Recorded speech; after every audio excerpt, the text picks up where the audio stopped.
فنہاہ وقال تزوجوا الودود الولود، فرمایا ایسی عورت سے نکاح کرو جو بے پناہ محبت کرتی ہو، الولود اور بہت کثرت سے بچے جنتی ہو، فإنی مکاثر بکم الامم، قیامت میں تمہاری کثرت پہ فخر کروں گا کہ میرے فالوورز دنیا میں اتنے زیادہ تھے.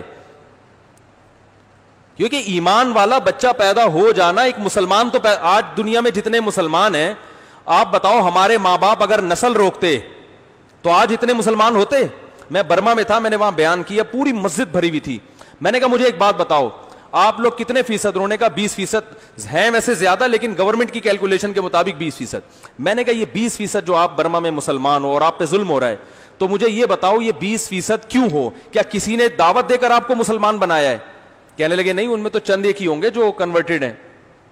میں نے کہا اس لیے ہو کہ آپ کے والدین نے نسل نہیں روکی، باپ دادا نے بھی نہیں روکی، والدین نے بھی. اگر آپ کے والدین اور باپ دادا دو بچے پیدا کر کے جاتے تو آج آپ 10% ہوتے. تو برما میں مسلمان جتنا پٹ رہے ہیں اس سے دگنا پٹتے ہیں، کیونکہ ڈیفنس کی ابھی تو پھر بھی ایک بڑی آبادی ہے نا، ڈر ہوتا ہے کہ یہ امڑ کے نہ آ جائیں، اور زیادہ ظلم ہوتا.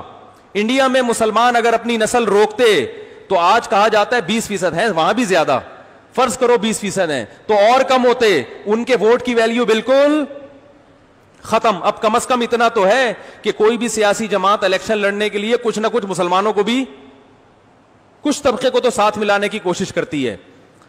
تو اگر یہ تعداد اور دگنی ہو گئی انڈیا میں تو مسلمانوں کی اگلی نسل میں ووٹ کی طاقت دگنی ہو جائے گی کہ نہیں ہو جائے گی؟ تو غامدی صاحب کو کہنا چاہیے تھا کہ انڈیا کے مسلمانوں، ہندو جو ہمیشہ جو متعصب ہندو جیتتے ہیں اس کی وجہ یہ ہے کہ ان کی تعداد، ان کا ووٹ بینک انڈیا میں زیادہ ہے. آپ بہت تیزی کے ساتھ نسل بڑھاؤ تاکہ اگلی نسل میں آپ کا ووٹ بینک، اس کی قوت بڑھ جائے.